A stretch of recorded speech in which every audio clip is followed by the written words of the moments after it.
Welcome back to the GTN show. Yes, welcome. The big rumours this week. Have Ironman screwed up? Oh yes, there's a lot of gossip flying around regarding the 2023 Ironman World Championships. Will it be over the two-day format, or one of the many other rumours flying around? Yeah, we also spotted Eluid Kipchoge cycling. Yeah, and we've got an update on Hayden Wilde's Commonwealth Games penalty. Plus news on a 7 ultramarathons in 7 days challenge.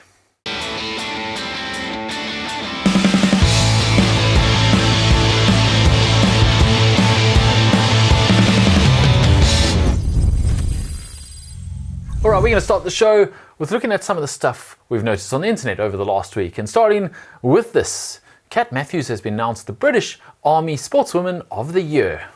Really cool. And actually, I was thinking about this earlier. Can you remember a few years ago, James, prior to your GTN days, we all sat and had a barbecue in Kona, and Kat came along as this novice triathlete, kind of just...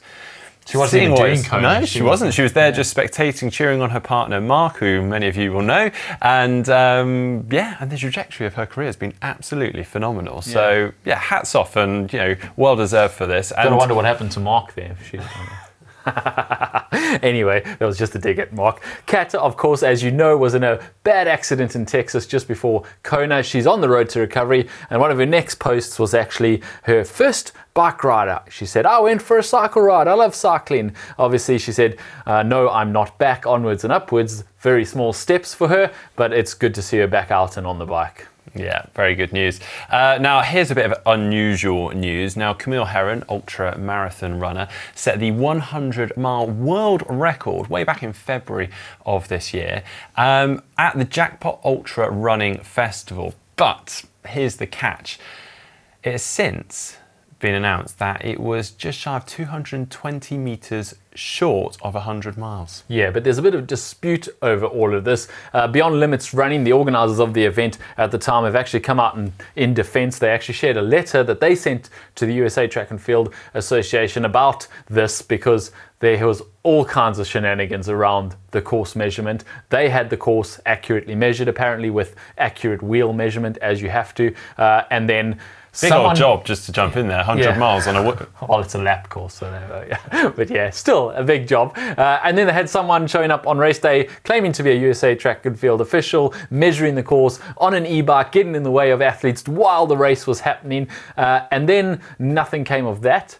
And then 8 months later in October, it was suddenly announced that the course was not long enough and the record has been taken away from Camille Herron, which is all a bit suspect. Obviously, you can go and read all the details if you want to. It's all a little bit uncool, especially for Camille Herron. And to be honest, I think the record should just stand 4:44 per kilometre for 100 miles.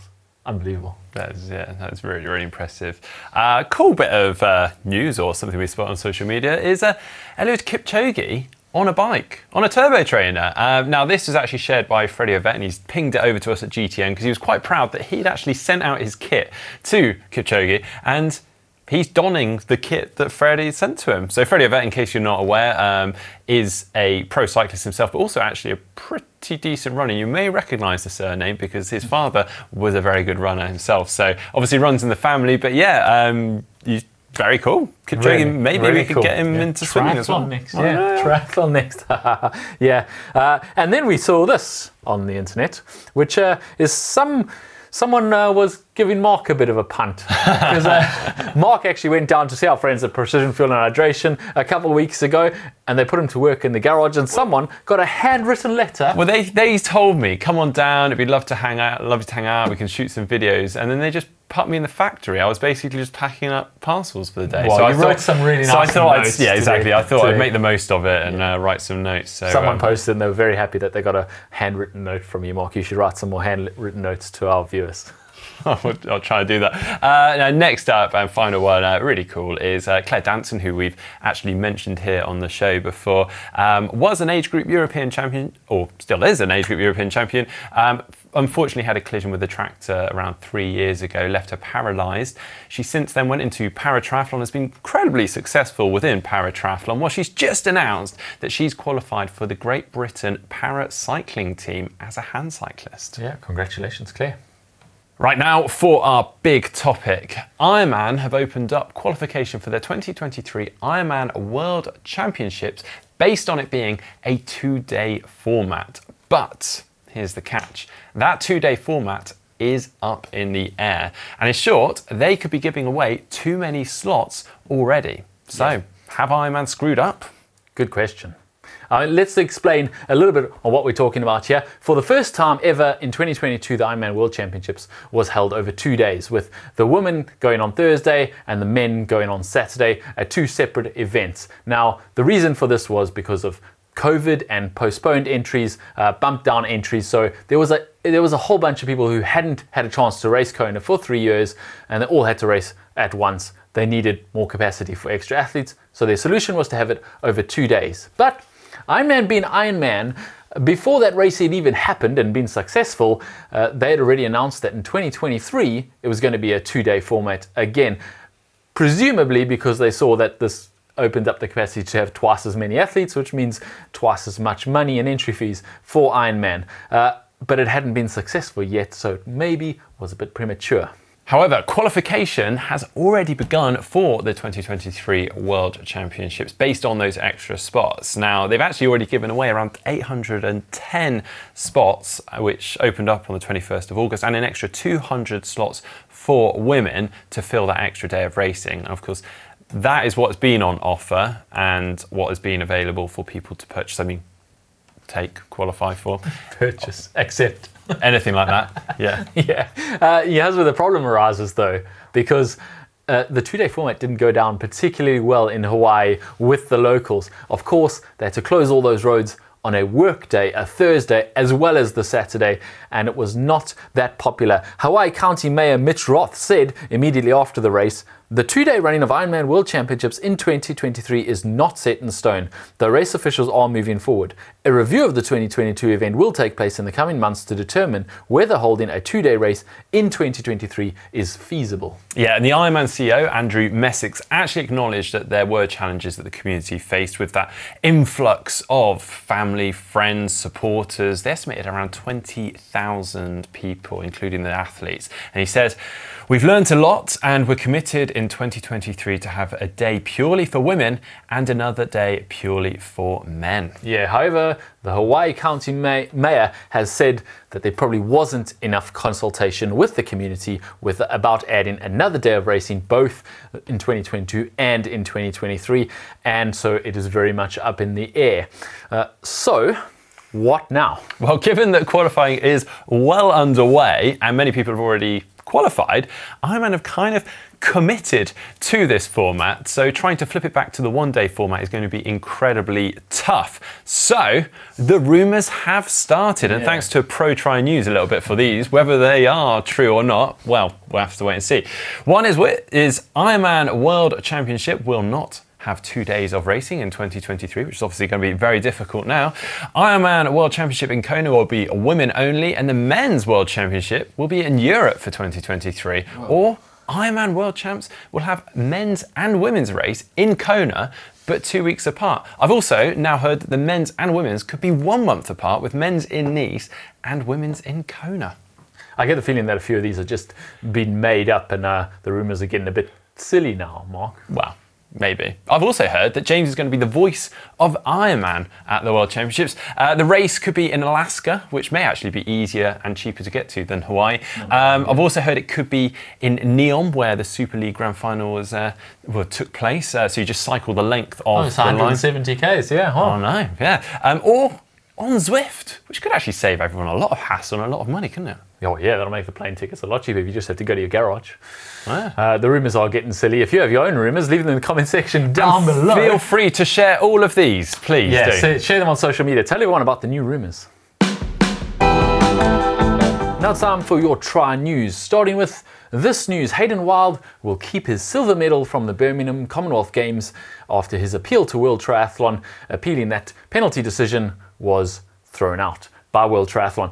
Now, if you don't remember, what happened was there was a really tight race between Alex Yee and Hayden Wilde in that event, and Hayden Wilde was handed a penalty essentially for unclipping his helmet before he racked his bike. However, there wasn't actually any evidence that he did that. There was an image of his hand touching the helmet strap, but not that he had actually unclipped it, which was his appeal. He said, I never did anything illegal. I never unclipped my helmet before I unracked the bike. However, that appeal has been denied. The World Triathlon Tribunal determined that in the absence of evidence of a penalty being imposed in bad faith, they would defer to the judgment of the officials on the ground on the day, giving deference to a decision that was made in the field of play. So he is not going to get that gold medal shared with Alex E, which is what they were hoping for. Since receiving the decision, Tri New Zealand and Wilde have considered whether a further appeal to the Court of Arbitration for Sport would be appropriate. Ultimately, a decision has not been made whether to take the matter further or not. It has taken the World Triathlon almost 4 months to come to this conclusion, and they've announced it on the eve of the grand final in Abu Dhabi. So yeah, a bit of a blow for Hayden Wilde right on the eve of that grand final, but I think he could probably smooth that over with his performance this weekend, because it's a big one. Oh yeah. Now, if you've been living in the UK or Great Britain, you will have likely heard or seen this incredible feat. Rugby League star Kevin Sinfield has been running 7 ultramarathons over 7 days, covering a grand total of over 300 miles, all in aid of motor neurone disease charities. He finished at Old Trafford on Saturday for half-time of the Rugby League World Cup final. In doing so, raised over £1.5 million. Very impressive. Now, he did this due to, well, partly obviously to raise awareness of MND, or motor neurone disease, but also because one of his close friends and old teammates, Rob Burrows, was diagnosed with MND back in 2019, who in his own name has actually raised over £5 million himself, which is super impressive. Now, the original idea was to run 7 ultramarathons in 7 days and raise £777,777 for MND charities, all as a little nod to Rob Burrows' number on the pitch, on the back of his shirt, number 7. But he's absolutely pretty much obliterated that. Does that mean he's going to double the distance he runs? Yeah. We actually had a famous triathlon face running alongside him for a little while. There was Alistair Brownlee joined him for day 6 and ran with him for some of it. I don't think he ran the whole 40 miles of the day, but he did run with him for some of it. Yeah, very cool. Very impressive. And a final piece of news this week. Challenge family announced 2 new races on the beautiful south of France. On the Côte d'Azur, there is Challenge Freus and Challenge Caen-sur-Mer. Challenge Freus will happen on the 13th and 14th of May, and Challenge Caen-sur-Mer on the 11th of June 2023. So if you're looking for an excuse to go and spend some time on the south of France, there's your excuse. Are you suggesting like 2 months, just live the whole time? Yeah, just stay there from one race to the next race, and a month in between on the south of France. Why Work not? from home. Yeah. And we have Black Friday just 48 hours away, but our Black Friday sale has actually already started. So if you're looking for some great deals, you can head on over to our GTN shop now. Maybe get some pre-Christmas presents, get them in advance, get those stocking fillers. We've got 30% off our team kit, including jersey, bib shorts, wind vests, and 50% off our casual wear. So yeah, head on over there. So things like the hoodie that James is wearing now. 50% off. That's like nearly half the price. Good maths. Well done. Okay, now for the race news, and it's quite an exciting week of race news, because whilst we are coming to the end of the season, it's also an opportunity for some of the pro athletes to punch their tickets to the Ironman World Championships for 2023. So we're seeing a lot of very competitive racing, with some of them coming straight off the back of the Ironman World Championships itself.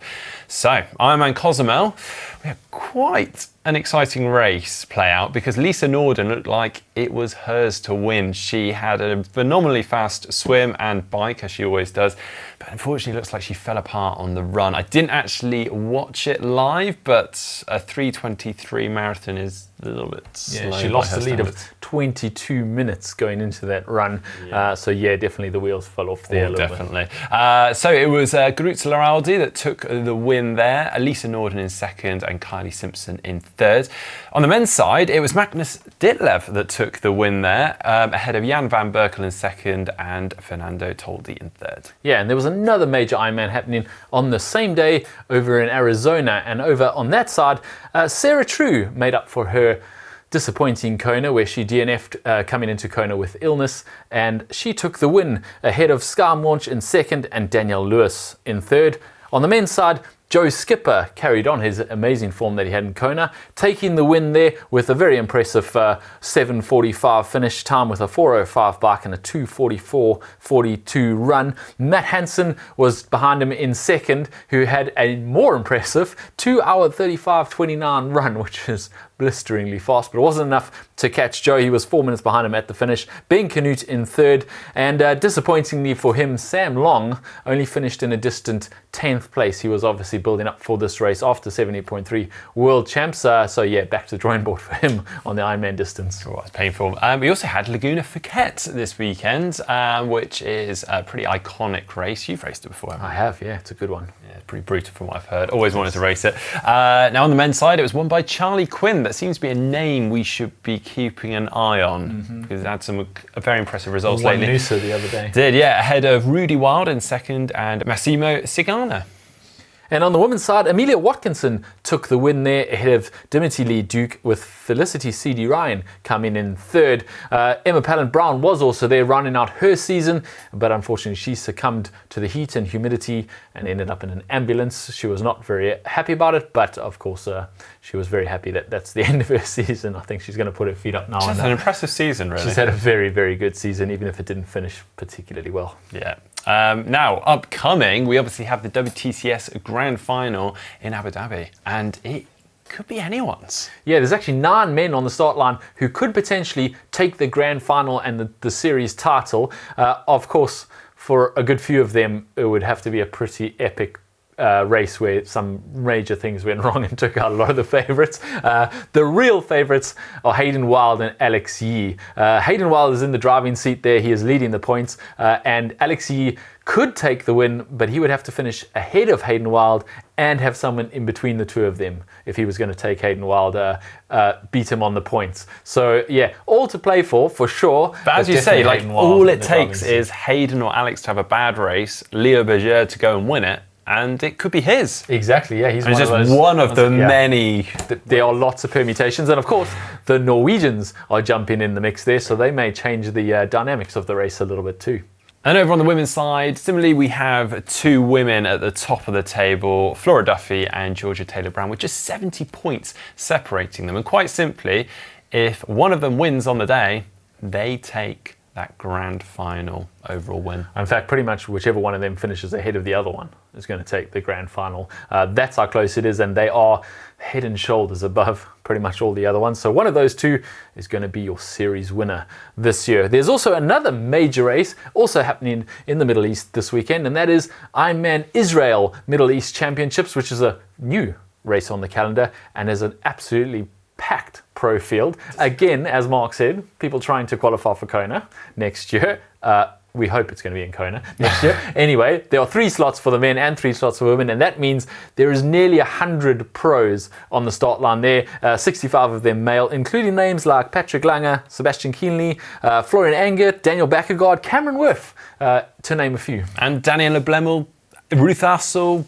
We've got even India Lee, she's giving Ironman a go. Yeah, so that should be an interesting one. Don't actually know what the course is like at all, but we'll be tuning in to watch that. And now time to take a look through some of the photos that you guys have sent in to us. You can send in some of your own photos, Pain Caves race photos, off-season stuff, whatever you like, using that photo uploader link on screen right now or in the description just down below. Photos like this from Nick, coming in from Minneapolis in Minnesota. It's this mega pain cave. I mean, this really is quite a beast. It's got a sauna in there. Yeah, along really with cool. kicker, treadmill, rowing machine, weights area, medicine ball. I mean, it just goes on. Yeah, manual treadmill too. He's yeah, he doesn't have to leave that for the whole winter. Really cool setup. Impressive. And if you do go out, you just jump in the sauna and thaw out after. Yeah, yeah. I don't think they go out very much in winter in Minnesota. True, very true. There's another pain cave too. This one from Thomas. He says he's finally set up our pain cave properly. He's got 2 bikes there in the pain cave, Willia Turbine and an Argon E18 E117. And then he's also got this photo of his road bikes, which are clearly ready to go outdoors. So the tri-bikes stay on the kicker, on the turbos, with rocker plates included, I see there. And the the road bikes are mounted to the wall, ready to go out on the road. So he's also got a perfect winter setup going there. Very smart. And he's also got a little, is that like a cat tower thing? Oh yeah, so his cat can watch him turbo. Yeah, I'm sure that's needed for the cat rather than training. But anyway, yeah, keep them coming in using the photo upload link on screen right now and description down below.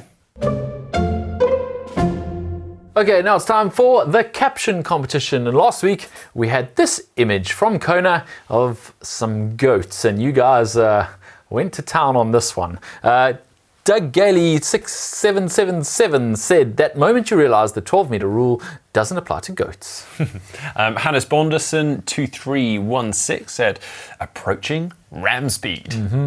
Rebecca Harrison 4180, a lot of numbers in the names today. I hear all of these people talking about the goat, but they still look like kids to me. From Chur Clausen, the result was written in the stars. It was Capricorn. Oh, see what you did there. Clement Suligosh sent us 2. He said, you've got to be kidding me. This is what we came for. And also, what's your favourite pre-race breakfast? Goat meal, of course. That's a good one. Seth Wilson 8983, more numbers. I came to Kona and I can say I goat what I paid for. Yeah, good one. Oh, well, we got numbers taking the win today, more for quantity than quality, at 188352501. Did you get that? Yeah. You've goat this. Don't goat me started. Something's go to give. What sporty drink do goats prefer? Gatorade, and I don't know how I goat here. Well, we don't really know how we goat here either, but you can get hold of us 188352501 and we'll send a cap out to you. Well done for winning the caption competition this week. Oh yeah, it's one of our best weeks. Thanks guys, that was brilliant. Now for this week's caption comp photo, it's this photo of the Ironman podium with, well, beer rather than champagne. Yeah, I'm going to go with, I barely noticed the lack of champagne on the podium.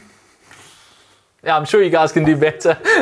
Leave your comments in the comment section down below. Use the hashtag caption competition and you could be winning a cap next week. Yeah, but that is it for the show this week. We have got some fun videos coming up, including our eBay bikes being upgraded. So you may remember the bikes we used in our eBay challenges way back.